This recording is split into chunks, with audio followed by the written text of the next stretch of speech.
La semana pasada vimos entonces cómo Israel, las 12 tribus terminaron de repartirse todas sus tierras y sus ubicaciones están delimitados así en ese mapa que nosotros vemos, basados en los lugares, en los nombres que figuran en estos capítulos de la Biblia. Los estudiosos, los arqueólogos trataron de buscar esos límites. Hay diferencias pequeñas en algunas otras versiones de los mapas, pero más o menos es esto que tenemos aquí. Así que se asentaron así cada tribu a ubicarse en la tierra prometida de Dios.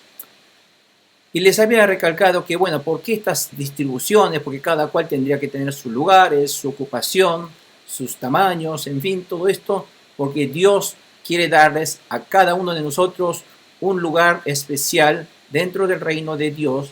Nuestra ocupación, nuestra labor, nuestra función, nuestros deberes y tareas, todo esto es dado por Dios en esta vida, aquí en la tierra también.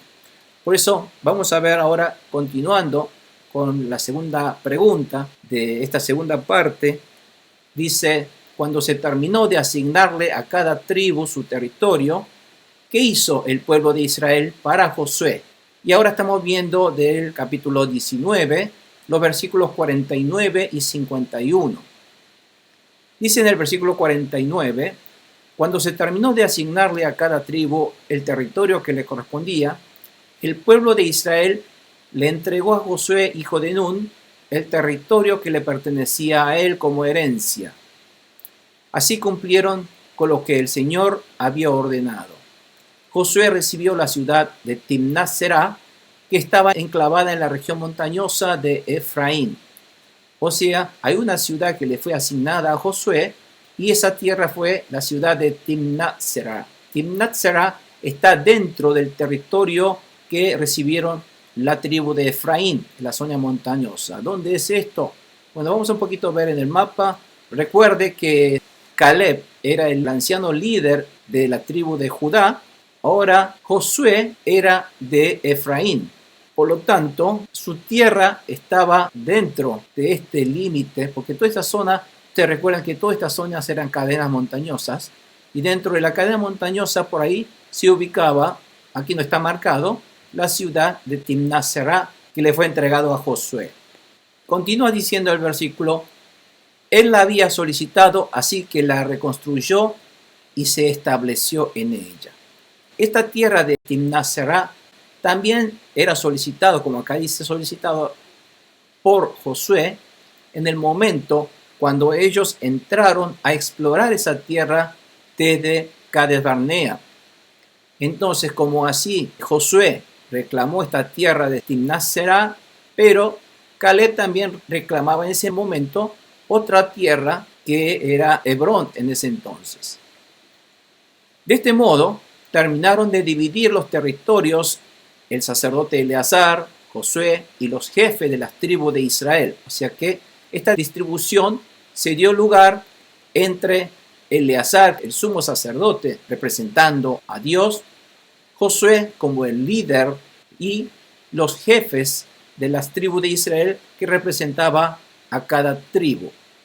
Y el sorteo dice que lo realizaron en Silo, en presencia del Señor, a la entrada de la tienda de reunión. Porque en ese momento Silo era el lugar donde ellos habían trasladado el tabernáculo que estaba en Gilgal. Fíjense, este era Gilgal, que había establecido el tabernáculo.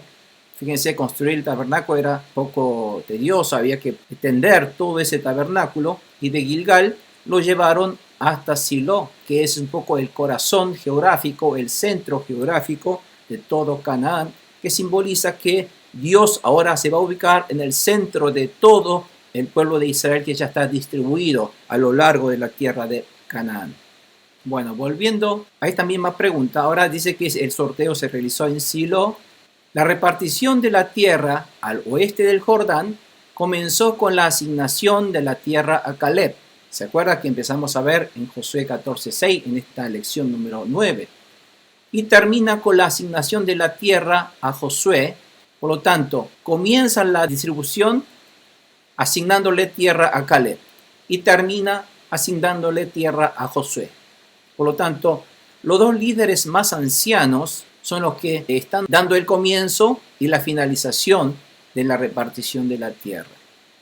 El verdadero siervo de Dios, que fue Josué, fue un fiel servidor, un gran comandante, por cierto, hombre de fe, por supuesto, y luego de cumplir fielmente toda su misión, recibe una pequeña ciudad de Timnásera, que por ser una ciudad no tan importante, fíjense que ni siquiera figuran en los mapas. Esto significa, como no aparece en ningún otro lugar en la Biblia, tampoco aparece renombrado en otro lugar en la Biblia, esto implica que la ciudad de Timnásera no era una ciudad importante como Jericó, como Jerusalén o como cualquiera de esas ciudades de Hebrón, sino era una pequeña aldea tal vez. Por lo tanto, aquí podemos ver que el siervo Josué, su intención en su vida no estaba en tratar de ocupar grandes terrenos o obtener su renombre y obtener una gran cantidad de material como una ciudad enorme. No. El verdadero siervo de Dios es que se conforma con haber cumplido al pie de la letra las órdenes de Dios. Solamente esta pequeña aldea Timnat le dio para que pasara el resto de su vida para luego ser sepultado en ella. Porque usted podrá ver en Josué 24:30 que menciona que Josué finalmente muere aquí en Timnásera, en su tierra, y es sepultado en ella. Por lo tanto, el verdadero siervo de Dios no es aquel que tiene afán sobre lo material o tiene avaricia o tiene afán sobre las cosas mundanas de esta tierra. El verdadero siervo de Dios es aquel que realmente busca obedecer la palabra de Dios, hacer que el pueblo de Dios cumpla con los mandamientos de Dios y ser el intermediario o aquel guía, el ejemplo, para que el pueblo de Dios ocupe en obedecer la palabra de Dios y de glorificar a Dios, para que sea Él un ejemplo. Y no está interesado en las cosas materiales de este mundo. Se necesita las cosas materiales, por supuesto, para desarrollar y realizar las actividades de Dios en este mundo, pero no es su objetivo. El objetivo está en Dios. El objetivo está en cumplimiento de la palabra de Dios. Ahí está la diferencia de un verdadero siervo y un siervo falso o un siervo que es por oficio un siervo, ¿no? Por lo tanto, una de las cosas que podemos ver, cómo podemos distinguir de un verdadero siervo, es si aquel siervo realmente tiene un verdadero afán en lo material o en las voluntades de Dios. El verdadero siervo de Dios es aquel que busca primeramente la voluntad de Dios más que sus ganancias materiales. La pregunta número 3 dice, ¿qué ciudades ordenó Dios designar luego de repartir las tierras? Bueno, ya que repartieron todas las tierras, el Señor empieza a ordenar nuevas cosas. Y esto comienza a partir del capítulo 20, versículos 1 y 2. Y dice aquí, versículo 1 del capítulo 20 de Josué, diciendo, el Señor le dijo a Josué, pídeles a los israelitas que designen algunas ciudades de refugio, tal como te lo ordené por medio de Moisés. Si ustedes se acuerdan, cuando nosotros aprendimos por allí en Números, Dios ordenó a través de Moisés que cuando ustedes entren a la tierra prometida, tendrán que establecer ciudades de refugio. Ya Dios le había dado instrucciones a Moisés qué eran estas ciudades de refugio y por qué debían establecer.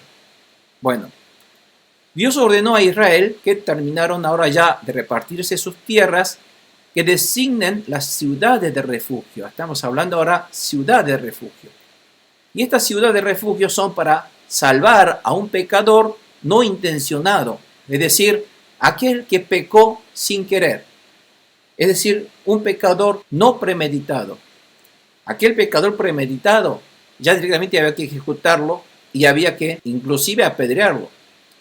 Si uno decide a violar el Shabbat, el día de descanso, intencionalmente, mañana es sábado, es el día del Señor. En vez de hacer todos los preceptos que Dios manda, voy con toda mi familia a darme un paseo y no cumplir el día de reposo. Por ejemplo, si en ese momento decía eso y no cumplía el día de reposo, ¿eso qué pasaba?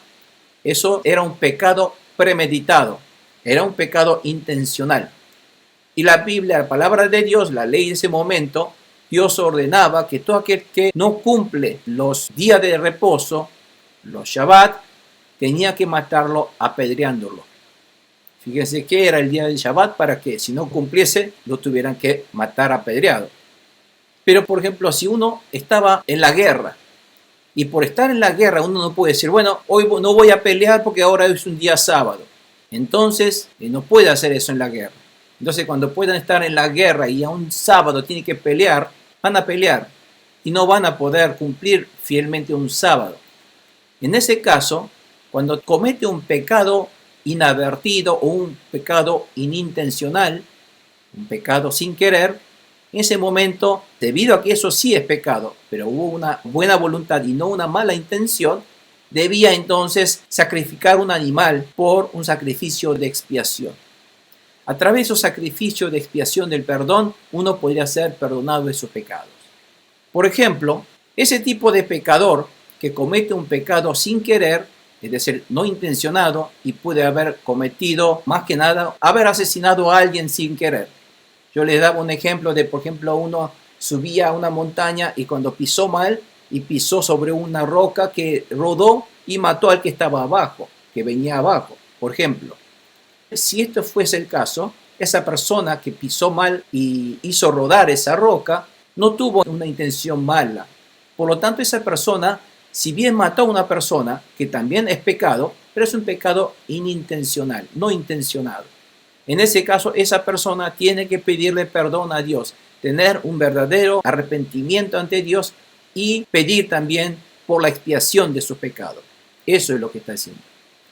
Pero ¿qué pasa? Cuando esa persona por ahí mató a otro sin querer, los parientes de esa persona que murió se pone furioso y quiere entonces pagar otra vez, matar a esa persona, porque la palabra de la ley del talión también dice que ojo por ojo, diente por diente.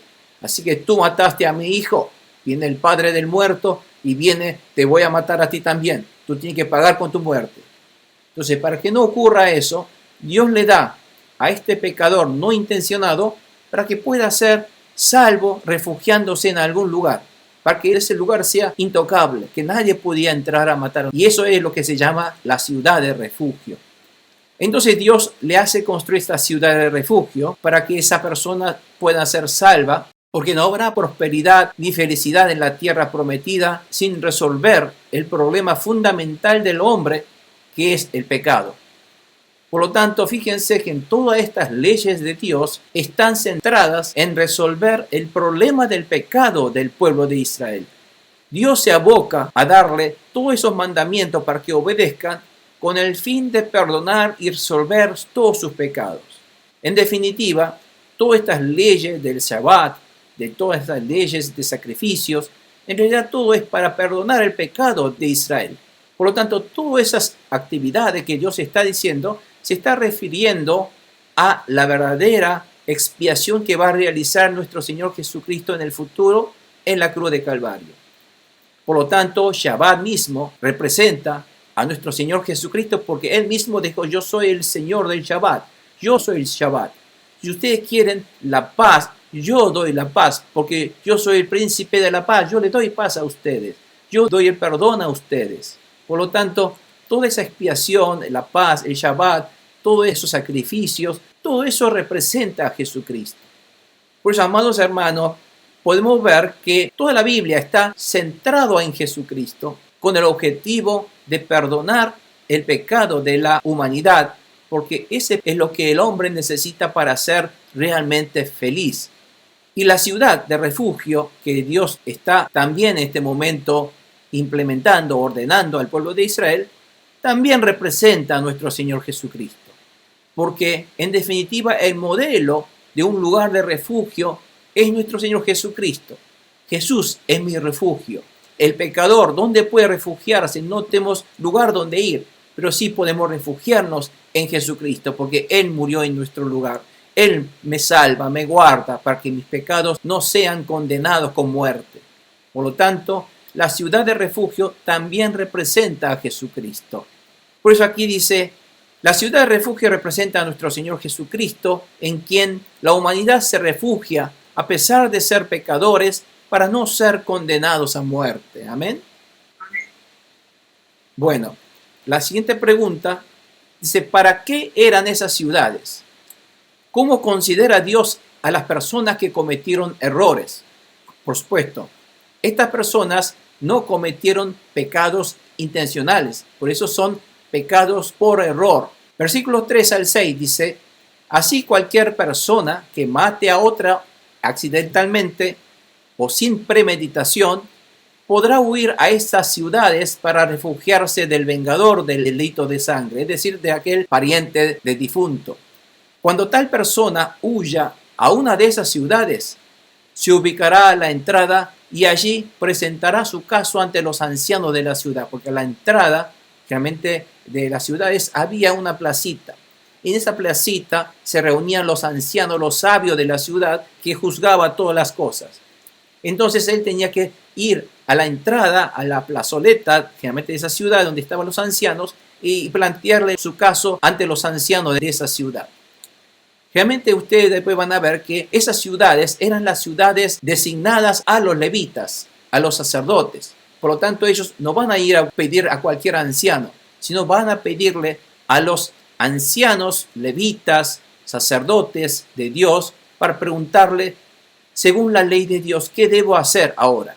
Bueno, eso es lo que está diciendo. Acto seguido, los ancianos lo aceptarán en esa ciudad.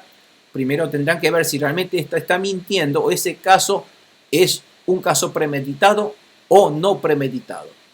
Entonces, definido eso, será aceptado en esa ciudad de refugio y le asignarán un lugar para vivir con ellos. Y él es salvaguardado, él es protegido en esa ciudad. Pero si el vengador del delito de sangre, es decir, el vengador del delito de sangre se refiere a aquel vengador de pariente de sangre que tiene derecho a vengarse por la muerte de ese difunto. A eso se llama el vengador del delito de sangre. Pero si el vengador del delito de sangre persigue a la persona hasta esa ciudad, los ancianos no deberán entregárselo, porque Dios lo manda así. No pueden entregar a esta persona, pues ya habrán aceptado al que mató sin premeditación ni rencor alguno. O sea, no con rencor mató a esa persona, sino fue sin premeditación. El acusado permanecerá en aquella ciudad hasta haber comparecido ante la asamblea del pueblo, o sea, del pueblo de esa ciudad de refugio, y hasta que el sumo sacerdote en funciones haya fallecido. Entonces, esa persona, es decir, aquel que fue refugiado en esa ciudad, puede vivir en esa ciudad. ¿Hasta cuándo? Hasta haber comparecido ante la asamblea del pueblo, o sea, haber presentado ante la asamblea de juicio y hasta que el sumo sacerdote en funciones haya fallecido. O sea que tiene que cumplir las dos cosas. Entonces, él puede quedarse allí hasta que lo juzguen, realmente para que le den el veredicto de que sí tiene la culpa o no, si es perdonado o no perdonado. Pero si todavía no es juzgado, o aunque sea juzgado, y él puede quedarse allí hasta que el sumo sacerdote actual muera. Hasta que muera puede quedarse allí. Pero si él muere, pero si todavía no fue juzgado, también puede quedarse. No sé si me explico. Y solo después de esto el acusado podrá regresar a su hogar y al pueblo del cual huyó tiempo atrás.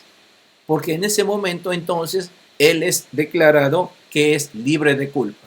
Por lo tanto, esa ciudad de refugio era el lugar de refugio para quienes cometieron un homicidio accidental o sin premeditación, es decir, por error o sin querer o sin odio, para protegerse del vengador del delito de sangre, aquel que sale a reclamar ojo por ojo, diente por diente, sangre por sangre, como según la ley del talión, y usualmente llevado a cabo por familiares cercanos del difunto. Dios desea que se arrepienta de sus errores y perdonar. Por lo tanto, el objetivo de estas ciudades de refugio es tratar de que el hombre, que también tiene derecho a vengarse, perdone al prójimo cuando esa persona en realidad no tuvo una mala intención, no tuvo una premeditación, no tuvo un odio, una intención de matarlo, sino que fue una muerte accidental. Entonces se debe perdonar eso. Por eso, siempre y cuando esa persona se arrepienta de sus errores, entonces hay que perdonar. En definitiva, la voluntad de Dios es también de perdonar a nosotros, perdonar a la humanidad. Dios no quiere castigar a la humanidad, Dios quiere perdonar a la humanidad. Y esa es la voluntad de Dios, ese es el amor de Dios hacia la humanidad. Dios, si bien es un Dios justo, Él lo que quiere hacer es perdonarnos de todas nuestras faltas y nuestras iniquidades. Por lo tanto, nosotros tenemos que entender que esta intención de Dios de ordenar la ciudad de refugio refleja la voluntad de Dios de querer perdonar a aquellas almas que hayan cometido pecados sin querer.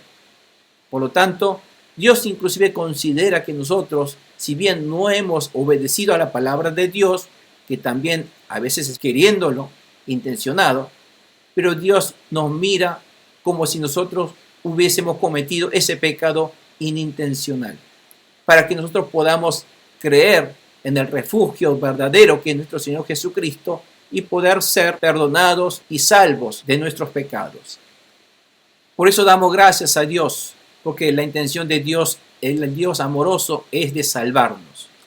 Y vamos a ver entonces qué ciudades fueron designadas como ciudad de refugio.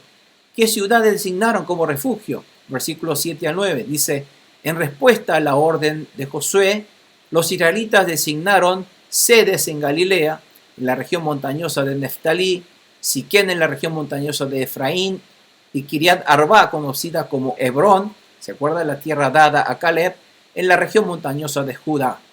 Al este del río Jordán escogieron las 3 ciudades siguientes, que fueron Beser, en el desierto que está en la meseta perteneciente al territorio de la tribu de Rubén, Ramot de Galaad, en el territorio de la tribu de Gad, y Golán de Basán, en el territorio de la tribu de Manasés.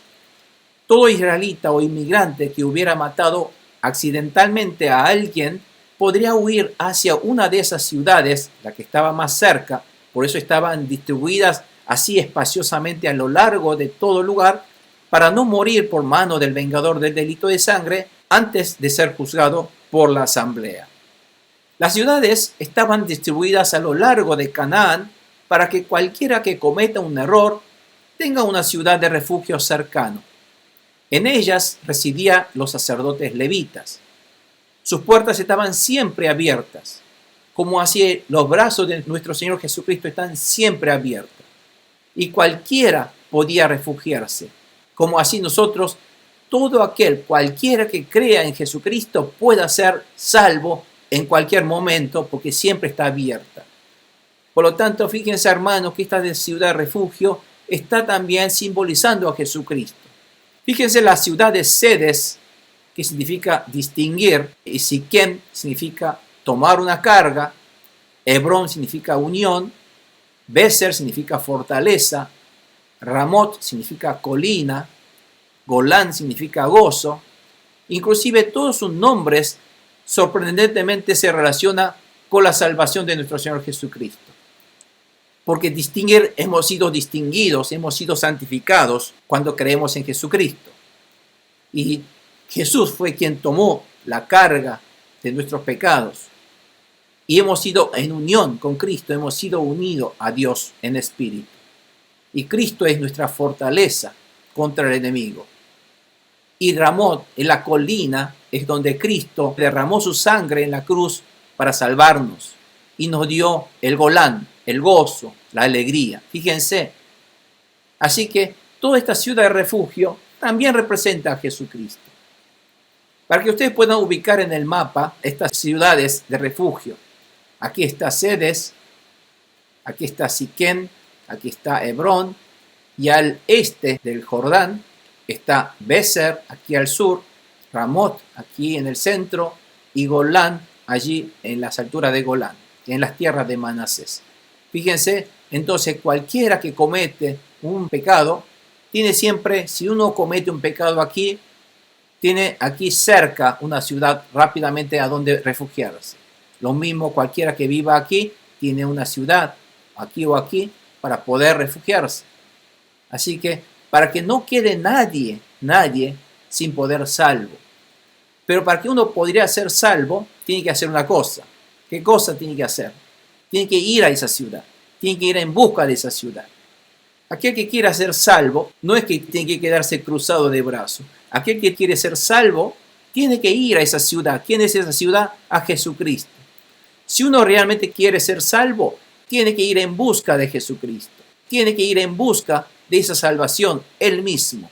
Él tiene que buscar y invocar el nombre de Jesús, creer en Jesús. Y esa fe es lo que va a llevar a la fe de salvación. Por lo tanto, esta ciudad de refugio es un modelo de la salvación en Jesucristo. Amén, hermanos.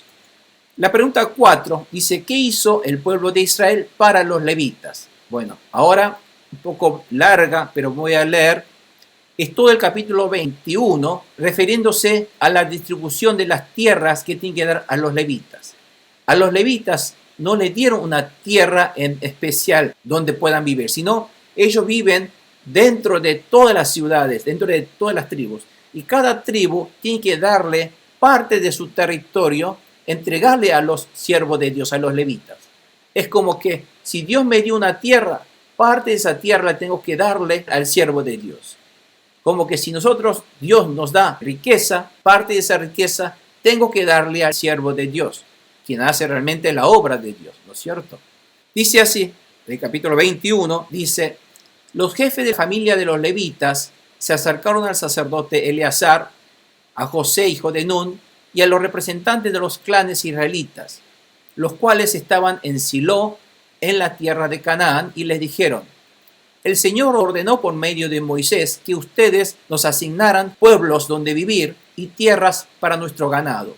Entonces, según el mandato del Señor, los israelitas entregaron de su propiedad las siguientes poblaciones y campos de pastoreo a los levitas.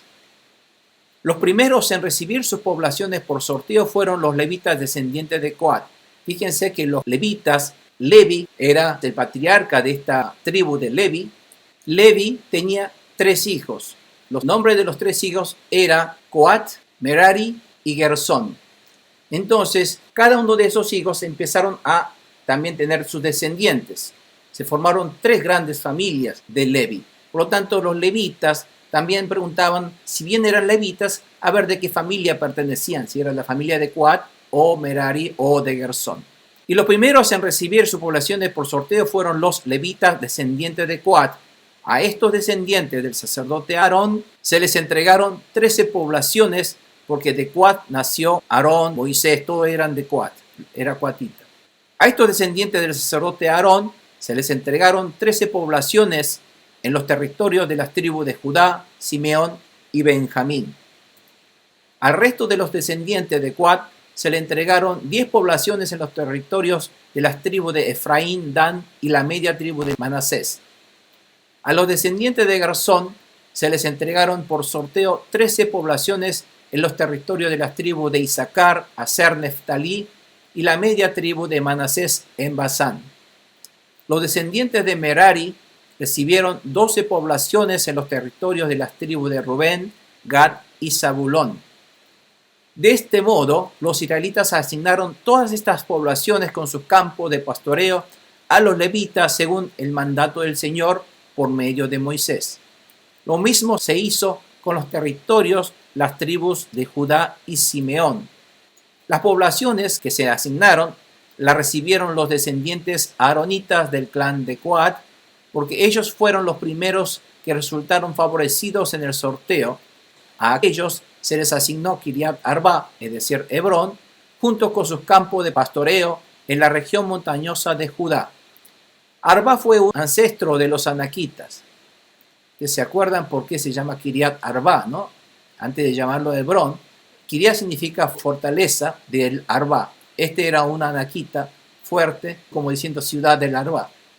Pero las aldeas y los campos adyacentes a Hebrón no se asignaron a ningún levita, pues ya se había asignado a Caleb, hijo de Jefone. ¿Se acuerda?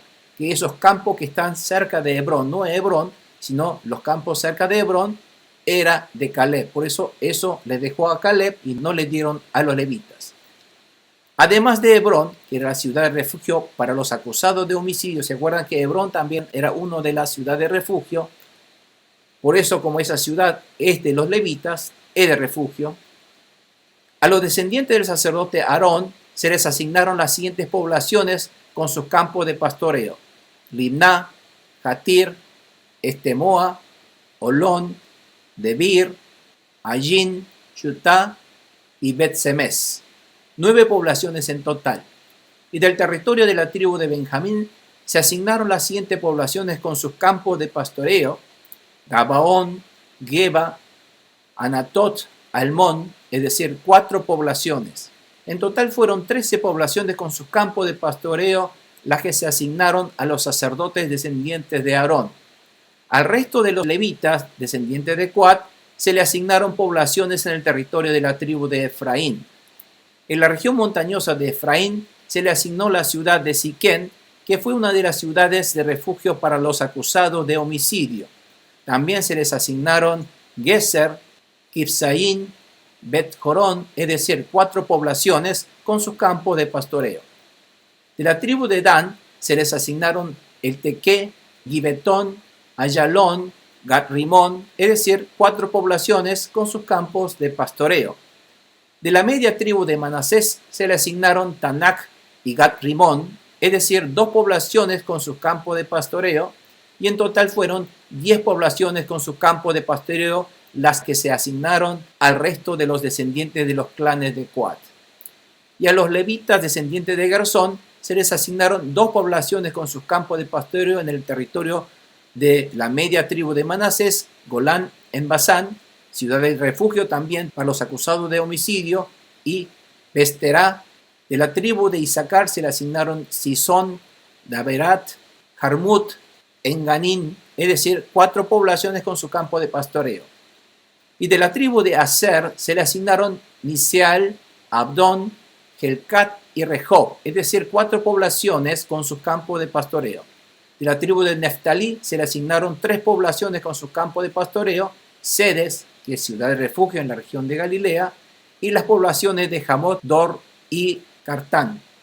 En total fueron 13 poblaciones con su campo de pastoreo en las que se asignaron a los levitas descendientes de los clanes de Gersón. A los meraritas, uno de los clanes levitas, se les asignaron 4 poblaciones de la tribu de Zabulón con sus campos de pastoreo: Jogneán, Cartá, Dimná y Nalal. De la tribu de Rubén se le asignaron 4 poblaciones con sus campos de pastoreo: Beser, Yahasá, Kademot y Mefat. De la tribu de Gad se le asignaron 4 poblaciones con sus campos de pastoreo, como Ramot de Galaad, ciudad de refugio es Mahanayín, Hezbón y Hazer. Fue así como los clanes levitas descendientes de Merari, los últimos a quienes se le asignaron poblaciones, recibieron un total de 12. Los levitas recibieron en total de ¿cuánto? 48 ciudades, 48 poblaciones con sus respectivos campos de pastoreo, territorio israelita. O sea que los levitas recibieron de las 12 tribus, cada cual entregaron sus ciudades, algunos 2, algunos 4, 5, 6, en fin, sumando en total de 48 ciudades. De esas 48 ciudades están incluidas las 6 ciudades que tienen que ser de refugio también. Cada una de esas poblaciones estaba rodeada de campos de pastoreo. A los levitas se le entregaron 48 ciudades, incluyendo las 6 ciudades de refugio diseminadas a lo largo de Canaán. Y cada tribu de Israel debieron entregar a los levitas ciudades de su territorio a los siervos de Dios, que son los levitas. Bueno, aquí podemos ver que también terminaron de entregar, cuando recibieron de Dios lo que ellos recibieron, apartaron de lo que recibieron de Dios para los siervos de Dios. Eso es un poco la intención de Dios, para que el pueblo de Dios sepa agradar a Dios y entregar de lo que recibió de Dios, porque esas tierras no son de ellos, fueron recibidos de Dios, eran un regalo de Dios. De ese regalo de Dios tuvieron que entregarle a los siervos de Dios para que ellos también puedan seguir viviendo y sirviendo a Dios, para que ellos puedan ofrecer sacrificios para el beneficio de cada tribu, porque cada tribu tendrán que ser perdonados de sus pecados. Pregunta 4 siguiente dice: ¿cómo Israel pudo descansar en esas tierras? Dice: medite sobre Dios, quien cumplió todas sus palabras. Así fue como el Señor les entregó a los israelitas todo el territorio que había prometido darles a sus antepasados, y el pueblo de Israel se estableció allí. El Señor le dio descanso en todo el territorio. ¿Cómo pudieron descansar? ¿Quién le dio el descanso a ellos? El Señor le dio descanso. ¿Por qué el Señor le dio descanso? El Señor le dio lluvia para que pudiesen sus ganados beber agua y para que sus sembradíos pudieran crecer. De ahí viene el Señor que suple con sus necesidades.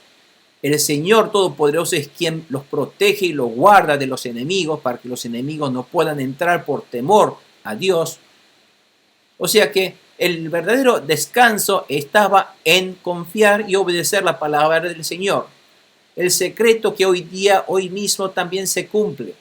Hoy nosotros vamos a tener descanso, tenemos paz en nuestro corazón, tenemos felicidad en nuestro corazón cuando obedecemos y creemos en el Señor Jesucristo, quien es nuestro Señor y Salvador, quien nos guarda contra nuestros enemigos, demonios y de Satanás, odioso enemigo, y también quien nos suple con nuestras necesidades en nuestra vida. Por lo tanto, amados hermanos, toda esta historia que narra Josué se aplica a nuestra vida actual, hoy espiritual también. Esta verdad espiritual sigue siendo vigente hoy día también. Ninguno de sus enemigos pudo hacerle frente a los israelitas, dice aquí. ¿Por qué? Pues el Señor entregó en sus manos a cada uno de los que se les oponían. Y ni una sola de las buenas promesas del Señor a favor de Israel dejó de cumplirse, sino que cada una, todas, se cumplió al pie de la letra. Así es nuestro Dios. Es un Dios fiel. El Dios de Israel, nuestro Dios, es un Dios fiel que le da descanso, el verdadero Shabbat, que es en realidad a Jesucristo. Por lo tanto, vamos a recordar, leyendo estos hermanos, para concluir Josué, Dios les ha dado la tierra. Y dijimos, ¿qué es la tierra? La tierra es un estilo de vida. Es un lugar donde uno vive obedeciendo el gobierno de Dios. La tierra prometida de Dios es la tierra donde Dios gobierna. Es la tierra donde Dios derrama lluvia. Es la tierra donde Dios protege. Por lo tanto, ese estilo de vida, de fe en la palabra de Dios, obedeciendo sus mandamientos, hace que Dios los proteja y hace que Dios gobierne su vida, hace que Dios supla todas sus necesidades. Hoy día también, así como en Canaán, Dios nos da esa protección, Dios nos suple con todas nuestras necesidades y Dios nos guía y Dios es nuestro Rey. Jesucristo es nuestro Rey, que es nuestro Dios.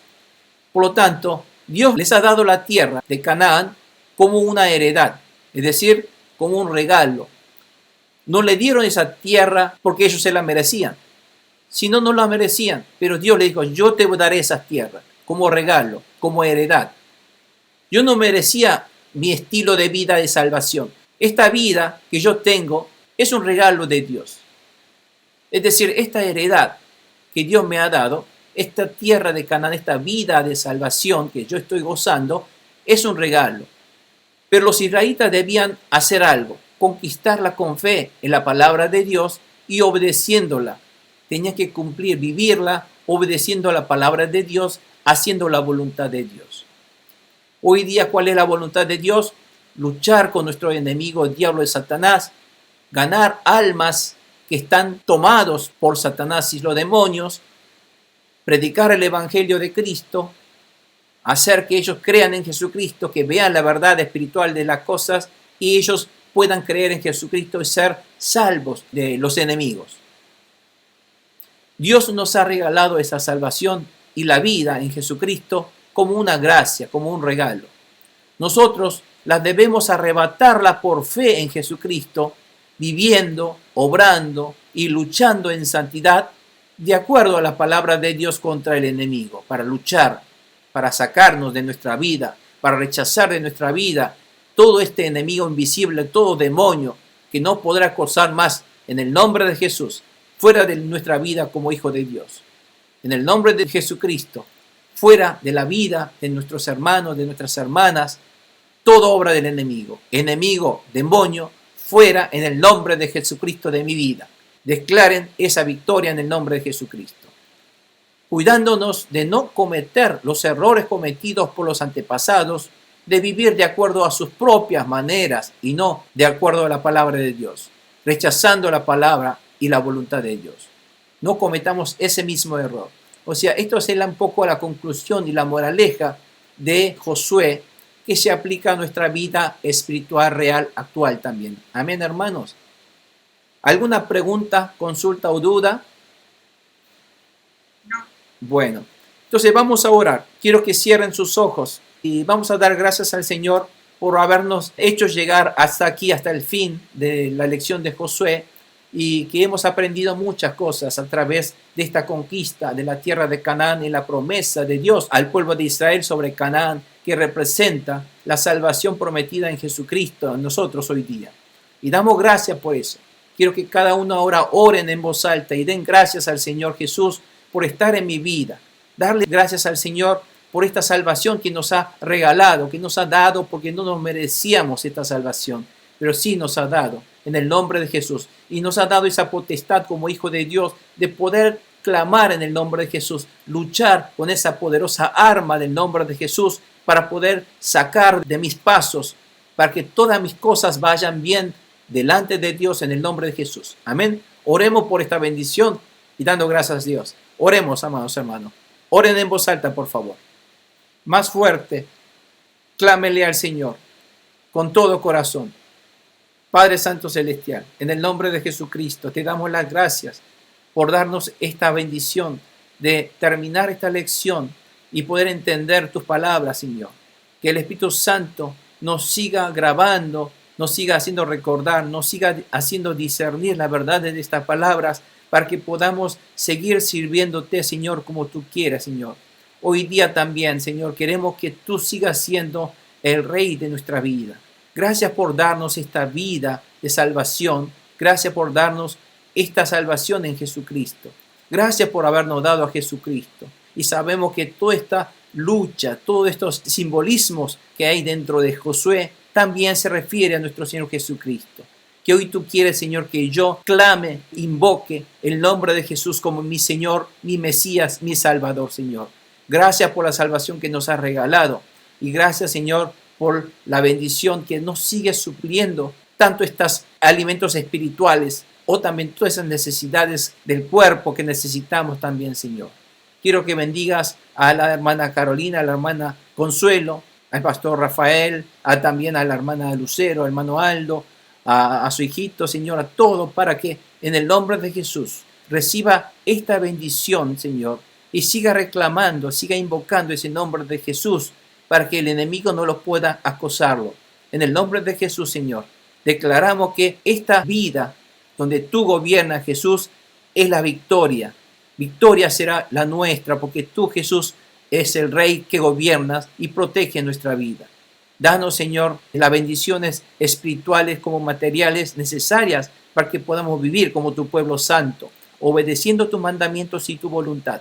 En el nombre de Jesús, Señor, lo bendecimos. Amén y amén. Gloria a Dios.